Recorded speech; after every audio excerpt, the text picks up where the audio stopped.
Good morning guys, it's all about economics में आप सबका स्वागत है। आज हम बात करेंगे बजट डेफिशिएंट के ऊपर। इससे पहले वाली वीडियो में हमने बात की थी बैलेंस्ड और अनबैलेंस्ड बजट। तो चलिए स्टार्ट करते हैं budget deficient. Budget deficient refers to a situation when budget expenditure of the government are greater than the budget receipt.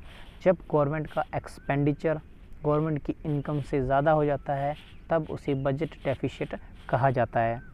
ठीक है, it is the excess of the total expenditure revenue expenditure plus capital expenditure over and above the total receipt revenue receipt and capital receipt of the government.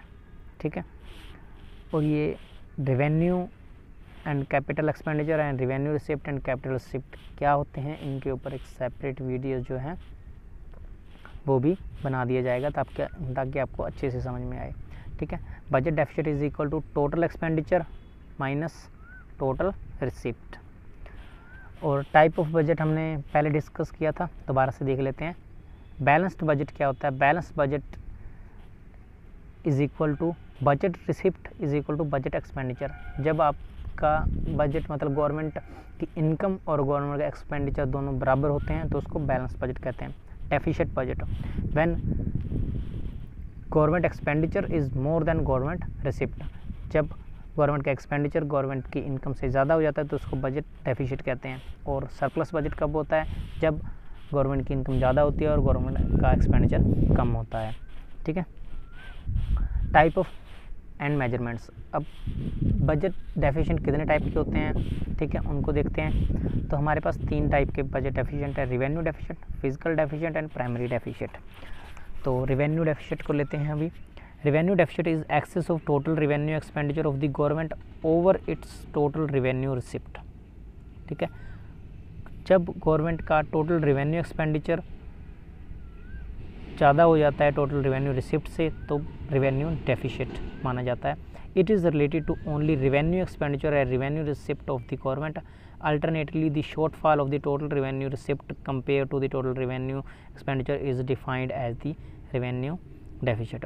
Revenue deficient signifies the government own earning is insufficient to meet normal functioning of the government department and provision of service. Revenue deficient result in borrowing. Simply put, when government spends more than what it collect by the way of revenue, it incur revenue deficient. देखिए, revenue deficient तब होता है जब government का खर्चा ज़्यादा हो जाता है और उसकी इनकम कम रह जाती है और उसके लिए गवर्नमेंट जो है गवर्नमेंट को बोरो करना पड़ता है। ठीक है, एक बात और ध्यान में रखने लायक है, revenue deficient include only such transition which effect current income and expenditure of the government. जो सिर्फ आपकी करंट इनकम और एक्सपेंडिचर को इफेक्ट करते हैं, उससे रिलेटेड होते हैं, उन्हीं को रेवेन्यू डेफिशिएंट में लिया जाता है। Revenue deficient is equal to revenue expenditure minus revenue receipt, और जिसमें आपका रेवेन्यू एक्सपेंडिचर जो है वो ज़्यादा होता है आपके रेवेन्यू रिसिप्ट से। ठीक है, इम्प्लीकेशंस क्या हैं कि जब रेवेन्यू डेफिशिएंट को हम लेते हैं, ठीक है, तब उसके क्या क्या इफ़ेक्ट पड़ते हैं। सबसे पहला, रिडक्शन ऑफ एसेट्स। देखिए, जब गवर्नमेंट का खर्चा ज़्यादा है और गवर्नमेंट की इनकम यानी कि कमाई कम है तो गवर्नमेंट को बोरो करना पड़ेगा। ठीक है, तो उस बोरो करने पर क्या इफ़ेक्ट पड़ेगा? देखिए, या तो गवर्नमेंट लोन लेंगे या फिर गवर्नमेंट जो है वो अपने एसेट्स जो हैं उनकी जो पब्लिक एंटरप्राइजेज़ हैं उनके शेयर्स को मार्केट में बेचेंगे डिसइन्वेस्टमेंट के थ्रू। ठीक है, तो reduction in the assets. Inflationary situation. Since borrowed fund from capital account are use to meet generally consumption expenditure of the government, it lead to inflationary situation in the economy with all its ill. Thus, revenue deficient may result either in increasing government liabilities or reduction in the government assets. ठीक है, देखिए, revenue जो deficient होता है उसमें जब government ज़्यादा खर्चा करती है, ज़्यादा खर्चा यानी कि एक्सपेंडिचर ज़्यादा कर रही है, तो एक्सपेंडिचर अगर कर रही है गवर्नमेंट तो उससे जो एग्रीगेट डिमांड है वो इंक्रीज़ होती है। ठीक है, एग्रीगेट डिमांड इंक्रीज़ होती है तो एग्रीगेट डिमांड कंजप्शन पर ज़्यादा करती है, इन्वेस्टमेंट पर जो है गवर्नमेंट खर्चा नहीं कर रही, सिर्फ कंजप्शन पर खर्चा कर रही है, तो उससे जो है इन्फ्लेशनरी सिचुएशन अराइज़ होने के बहुत ज़्यादा चांसेस बन जाते हैं। मोर रिवेन्यू डेफिशिएंट। अब गवर्नमेंट ने किसी से बोरो किया, ठीक है, बोरो किया, तो अब उसको जो बोरोविंग अमाउंट है, यानी कि मान लेते हैं 10 करोड़ का लोन लिया है, तो 10 करोड़ का लोन तो वापस गवर्नमेंट को देना ही होगा, लेकिन उसके साथ जो उसका इंटरेस्ट है वो भी तो देना पड़ेगा, ठीक है। तो नेक्स्ट ईयर फिर से अगर गवर्नमेंट ज़्यादा खर्चा करती है तो पिछले वाले लोन को चुकाने के लिए और उसके ऊपर जो इंटरेस्ट है उसको देने के लिए और ज़्यादा रेवेन्यू एक्सपेंडिचर होगा और ज़्यादा, इससे जो है रेवेन्यू डेफिशिएंट जो है वो बढ़ता चला जाता है, ठीक है। अब इसके जो हैं इसका क्या सॉल्यूशन है, इसको कैसे कम किया जा सकता है उसको देखते हैं। या तो गवर्नमेंट जो है वो अपना टैक्स बढ़ा दे, ठीक है, यानी कि अपनी इनकम को बढ़ाए, ठीक है, चाहे न्यू टैक्सेस लगाएं या रिचेस्ट सेक्शन पर टैक्सेस लगाएं, ठीक है, या तो अपनी इनकम का सोर्स बढ़ाएं, या फिर गवर्नमेंट जो है अपने एक्सपेंडिचर को कम करे, ठीक है, जो भी अननेसेसरी एक्सपेंडिचर गवर्नमेंट पहले कर रही है उनको कम करे, ठीक है। तो अगर ऐसा करती है तो रेवेन्यू डेफिशिएंट को कम किया जा सकता है। अब बात करते हैं फिजिकल डेफिशिएंट की। फिजिकल डेफिशिएंट होता क्या है, ठीक है। Physical deficient is defined as the excess of total budget expenditure over total budget receipt excluding borrowing during a physical year. देखिए इसमें टोटल एक्सपेंडिचर और टोटल रिसिप्ट को लिया जाता है, चाहे वो फिर रेवेन्यू एक्सपेंडिचर हो, चाहे वो कैपिटल एक्सपेंडिचर हो, चाहे वो रेवेन्यू रिसिप्ट हो, चाहे वो कैपिटल रिसिप्ट हो, इसमें दोनों को लिया जाता है। बस इसमें जो बोरोविंग है वो नहीं ली जाती। तो जब हम टोटल एक्सपेंडिचर में से टोटल रिसिप्ट को माइनस करेंगे तब हमारे पास जो अमाउंट ऑफ बोरोविंग बच जाएगा कि इतना हमने खर्चा किया, इतनी हमारी इनकम थी और इतना हमने बाहर से बोरो किया। तो जो हम अमाउंट हमारे पास रह जाएगा वो हमारे पास बोरोविंग के रूप में रह जाएगा। A large deficient mean a large amount of borrowing. जितना ज़्यादा फिजिकल डेफिशिएंट होगा उतना ज़्यादा गवर्नमेंट को बोरो करना पड़ेगा। Fiscal deficit is measure of how much the government need to borrow from the market to meet its expenditure when its resources are inadequate. जब government के रिसोर्सेज कम पड़ जाते हैं, ठीक है, और एक्सपेंडिचर गवर्नमेंट ज़्यादा कर रही है, तब फिजिकल डेफिशिएंट हमें दिखाता है कि गवर्नमेंट को कितना अमाउंट जो है वो मार्केट से बोरो करना पड़ेगा ताकि वो अपने जो है एक्सपेंडिचर प्रोग्राम को पूरा कर सके। तो physical deficit is equal to total expenditure minus total receipt other than borrowing. अब ये जो बोरोविंग का अमाउंट है ये आएगा कहाँ से? इसको ग्रोस फिजिकल डेफिसिट भी कहते हैं, जो कि 3 जगह से हो सकता है।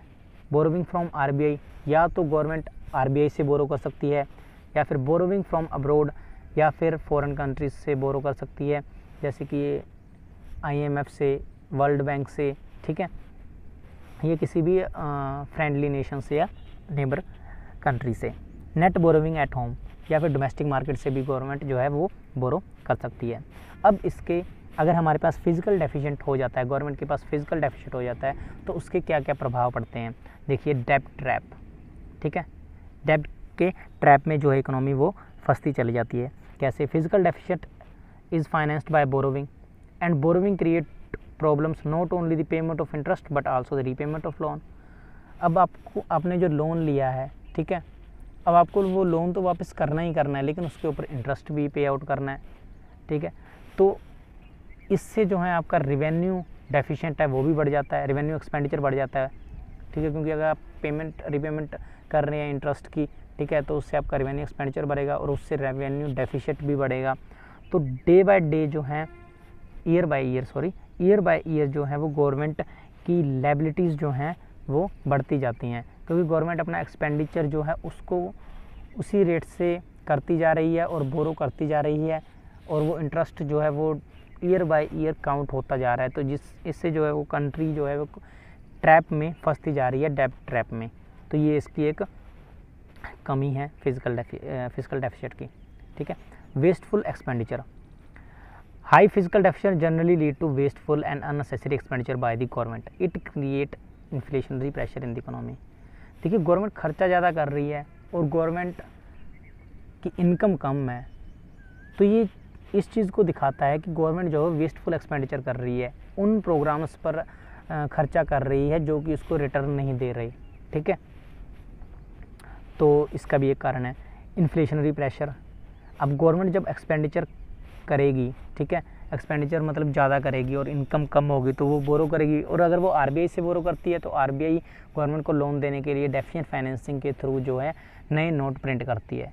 तो नए नोट जब आरबीआई प्रिंट करती है तो मार्केट में मनी सप्लाई जो है वो बढ़ जाती है, और अब जब मनी सप्लाई बढ़ जाएगी मार्केट में तो प्राइस लेवल भी जो है वो इंक्रीज़ हो जाएगा। इससे जो है इन्फ्लेशनरी प्रेशर क्रिएट होगा इकोनॉमी में। पार्शियल यूज़, ठीक है, अब जितना अमाउंट गवर्नमेंट ने बोरो किया है वो सारा का सारा गवर्नमेंट एक्सपेंडिचर तो करने से रही, क्योंकि कुछ अमाउंट तो जो है गवर्नमेंट को इंटरेस्ट जो पे आउट करना है उसके ऊपर भी होगा। तो ओनली जो प्राइमरी डेफिशिएंट है वही बचता है गवर्नमेंट के पास एक्सपेंडिचर करने के लिए। प्राइमरी डेफिशिएंट क्या होता है, वो है physical deficient minus interest payment. इसको हम आगे डिस्कस करेंगे अच्छे से। रिटेड फ्यूचर ग्रोथ, फ्यूचर की ग्रोथ को भी स्लो डाउन करता है, क्योंकि गवर्नमेंट जो बोरो कर रही है उसको वो पेमेंट करनी है, इंटरेस्ट पेमेंट करनी है, उसका बर्डन जो है वो फ्यूचर जनरेशन पर जाएगा, ठीक है। तो ये इकोनॉमी की ग्रोथ को भी स्लो डाउन करता है। अब इसको ठीक कैसे किया जा सकता है, ठीक है, अगर हम एक्सपेंडिचर के थ्रू इसको ठीक करते हैं तो reduction in the expenditure on major subsidies, जो गवर्नमेंट सब्सिडीज़ प्रोवाइड करवाती है उनमें गवर्नमेंट को जो है रिडक्शन करना चाहिए, कम एक्सपेंडिचर करना चाहिए, ठीक है। Reduction in expenditure on bonus, LTE, leave etceteras and austerity step to cut in non plan expenditure, जो नॉन प्लान एक्सपेंडिचर है उनको गवर्नमेंट को कम करना चाहिए। या फिर मेजर टू इम्प्रूव रिवेन्यू, ठीक है, या फिर अपनी इनकम को बढ़ाने का ट्राई करना चाहिए गवर्नमेंट को, ठीक है। इसके लिए गवर्नमेंट जो है वो नए टैक्सेस लगा सकती है, या टैक्स में जो कमी कर रही है गवर्नमेंट उसको कम कर सकती है, ठीक है। या फिर जो टैक्स एविएशन हो रहा है, टैक्स की चोरी हो रही है, उसको उसके ऊपर चेक लगाए, ठीक है। More emphasis on direct taxes को बढ़ाने पर ज़्यादा ध्यान देना चाहिए, और reconstruction and sale of the share in the public sector unit, और जो पब्लिक सेक्टर एंटरप्राइजेज हैं उनको जो है रिकंस्ट्रक्शन करना चाहिए। देखिए, high physical deficient lead to low GDP growth. कैसे लो जीडीपी ग्रोथ है, अगर आपका फिजिकल डेफिशिएंट ज़्यादा है तो आपकी जीडीपी की ग्रोथ भी लो होगी। कैसे होगी, देखिए 2 रीज़न है इसके। Government lack fund for investment, government के पास फंड नहीं है इन्वेस्टमेंट करने के लिए, ठीक है। और दूसरा, owing to high physical deficient taxes are raised. अब उस हाई फिजिकल डेफिशिएंट को पे करने के लिए गवर्नमेंट जैसे कि अगर टैक्स बढ़ाती है तो उससे क्या है, डिस्पोजेबल इनकम कम होगी। अब low disposable income lead to low aggregate demand, ठीक है, and low inducement to invest. अगर एग्रीगेट डिमांड कम होगी तो इन्वेस्टमेंट भी कम होगी, तो इससे जो है जीडीपी ग्रोथ भी लो होगी। अब हमारे पास बचता है primary deficit. Primary deficit is defined as physical deficit of the current year minus interest payment on previous borrowing. In other words, where physical deficit indicate borrowing requirement inclusive of interest payment, primary deficit indicate borrowing requirement exclusive of interest payment. इसमें सिर्फ वो amount देखा जाता है कि कितना amount हमें चाहिए, इसमें इंटरेस्ट पेमेंट को नहीं लिया जाता। We have seen that borrowing requirement of the government include not only accumulated debt but also interest payment on it. If we deduct interest payment on debt from borrowing, the balance is called primary deficit. अगर हम interest payment को हटा दें तब हमारे पास जो amount बचता है कि हमें इतना पैसा लोन लेना है, इतना चाहिए, ठीक है, तो वो हमारे पास प्राइमरी डेफिशिएंट बचकर हमारे सामने आएगा, ठीक है। And if primary deficient means zero, अगर प्राइमरी डेफिशिएंट जो है वो ज़ीरो होता है हमारे पास, तब गवर्नमेंट को सिर्फ इंटरेस्ट पेमेंट को जो है सिर्फ वही उसकी ही पेमेंट करनी पड़ेगी। तो primary deficit is equal to fiscal deficit minus interest payment. इसमें आप देख सकते हैं कि आपके पास revenue deficit, fiscal deficit and primary deficient जो हैं वो तीनों को साथ में दिखाया गया है। जो हमने पीछे डिस्कस किया गया है वही है, बट इसमें शॉर्ट में दिया गया है ताकि आपको उनका डिफरेंस समझ में आ जाए। तो आप वीडियो को पॉज करके इसको देख लेना, आपको अच्छे से समझ में आ जाएगा। चलिए न्यूमेरिकल देख लेते हैं कि कैसे जो है रेवेन्यू डेफिशिएट, फिजिकल डेफिशिएट और प्राइमरी डेफिशिएंट को हम निकाल सकते हैं, ठीक है। ये 2018 और 2019 का डाटा है, जिसमें रेवेन्यू रिसिप्ट हमारे पास है, रेवेन्यू एक्सपेंडिचर हमारे पास है, कैपिटल रिसिप्ट है, कैपिटल एक्सपेंडिचर है, और टोटल रिसिप्ट जिसमें revenue receipt and capital receipt दोनों आते हैं, और टोटल एक्सपेंडिचर जिसमें revenue expenditure and capital expenditure दोनों आते हैं, recovery of loan and other receipt, borrowing and other liabilities, interest payment. ठीक है। तो सारा डाटा हमारे पास है, तो हमें सिंपली इन्हें फॉर्मूले में पुट करना है। रिवेन्यू डेफिसिट कैसे निकाला जाता है, देखिए revenue expenditure minus revenue receipt. तो रिवेन्यू एक्सपेंडिचर हमारे पास है 21,40,612 crore minus 17,29,682 crore is equal to 4,10,930 crore. ये हमारे पास जो है रिवेन्यू डेफिशिएंट बच जाता है। इसके बाद अगर हम फिजिकल डेफिशिएंट निकालते हैं तो fiscal deficient is equal to total expenditure minus total receipt, जिसमें revenue receipt plus recovery of loan आ जाता है। टोटल एक्सपेंडिचर हमारे पास हुआ है वो है 24,57,235 करोड़ माइनस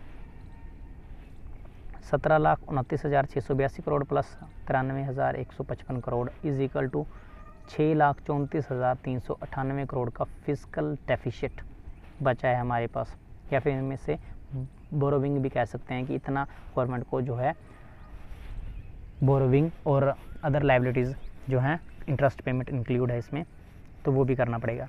प्राइमरी डेफिसिट निकालने के लिए physical deficit minus interest payment. Physical deficit हमने अभी निकाला है 6,34,398 crore minus 5,87,570 crore is equal to 46,828 crore. तो प्राइमरी डेफिसिट हमारे पास बच कर आता है 46,828 करोड़, ठीक है। और physical deficit is equal to primary deficit plus interest payment. ये हमारे पास टोटल बोरोविंग है। Primary deficit plus interest payment is equal to total borrowing, ठीक है। तो ये था आपके बजटरी डेफिशिएंट। होप सो कि आपको समझ में आ गया होगा। All the very best, thank you very much.